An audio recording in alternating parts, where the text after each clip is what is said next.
The narrative continues in, let's call it 20 minutes, when luxury home builder Toll Brothers reports earnings after the bell. That may give us some real granularity on what is happening there. Toll's fiscal third quarter report, earnings per share is expected to come in at $3.60, with revenues rising 4.5% year over year. This is home builder sentiment in August fell to its lowest since December of 22.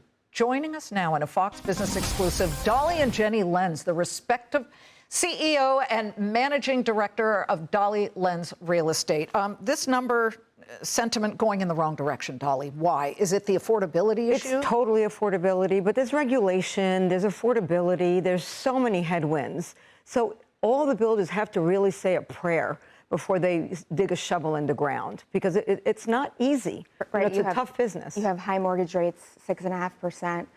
Hopefully they'll come down in September when hopefully the Fed will lower interest rates. You have highest median home price at $435,000. You have low supply. So really the first-time home buyer is the one that's struggling, or the startup buyer. On the high end, though, things are selling really well. We're very busy. Well, this number, so the average 30-year fixed rate, 6.64%, right, is certainly down from January's 7%. Right. But that didn't shake out. But it helps a little. A little. It doesn't shake out the logjam because of inventory. But again, doesn't matter. Even if there's more inventory, that affordability issue, how do you begin to tackle that?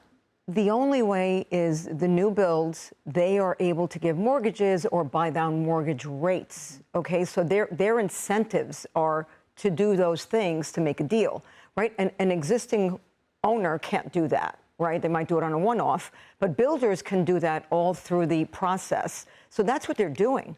They're buying down rates. They're giving loans to someone who may be not so loan worthy because they can take back the house. Discounts at close. They'll do upgrades for you, right? Exactly. As Dolly said, new homes can do that. The regular Jane Doe isn't able to necessarily do You know, Jenny, the Trump tariffs certainly hit things like Canadian lumber. Oh, right. What other kinds of changes and increases in costs are not helping the situation due to this question about tariffs? Right, so we get about 30% of our lumber from Canada, and 90% of homes in America use soft lumber as their main building material, right? So any tariff on lumber is not good. It's going to squeeze margins for home builders, and therefore they're going to have to give it onto the consumer, right? What are they going to do?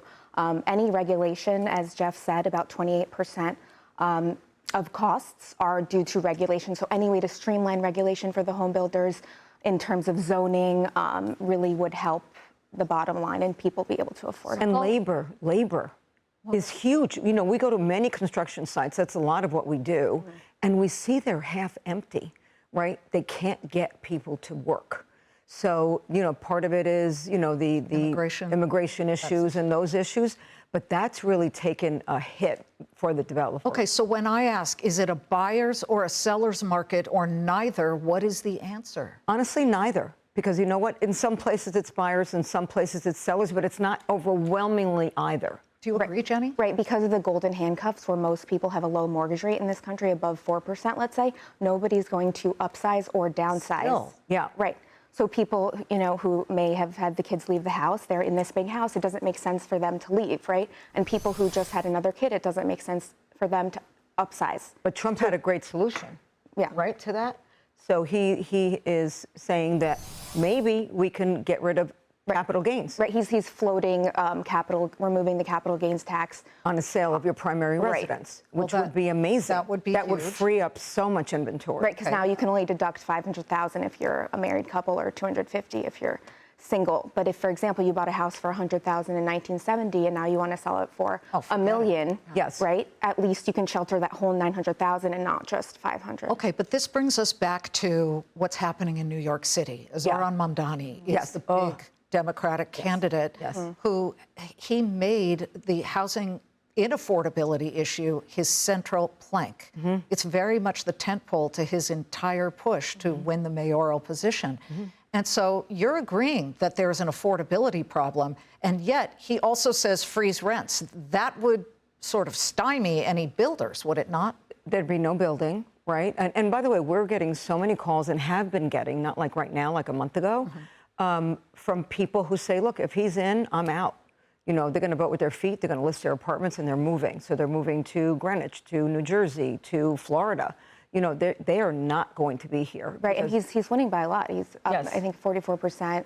Cuomo's 25%, the latest polls I read, and a bleak 7% for Adams, right? So it's not even looking close at all. Right. But to his point, and let me, and I'm not on that side, but to play devil's advocate, how do you solve the affordability problem for first-time home buyers? Well, City Council just passed where Midtown West is going to get something like 300,000 apartments, that a lot of them are going to be affordable.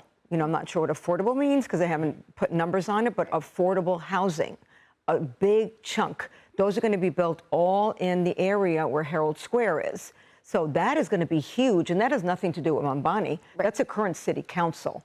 Okay, so they're eyeing it. It takes time to move from where we are to where we want to be. It's not like an instant. You're not going to open a grocery store and every single New Yorker is going to go buy food at that grocery store, right? Pipe dream.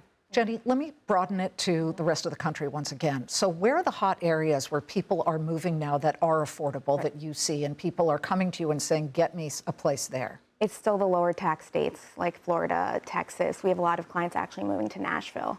And so we've been down there a lot. But you move with your feet, and given all this Mamdani news, a lot of people are certainly unhappy. And people from California, it's Vegas. Even though Vegas is down, Vegas for first-time home buyers and trade-up buyers is up. Okay, they can't hold on to inventory in that $1 million range. So people are moving with their feet again. Yeah. But again, there's all kinds of issues. Like, I know people who moved to Vegas and then moved back to California. So do I, exactly. So do I, yes. Again, these issues, it's very much municipalities. It's not even just state by state now, right? No, exactly, because, you know, you might be very happy in this little area, and then you stay, right? But you moved maybe a mile away, and it's a completely different vibe. Let's end on something positive. Yes. What's the best sale you recently made to a first-time home buyer? Well, we sold someone who's a new widower who just bought a $12 million penthouse, who is a first-time home buyer on his own. So I would say that one. Okay. And he's very excited. I've never seen a more excited person in my entire life.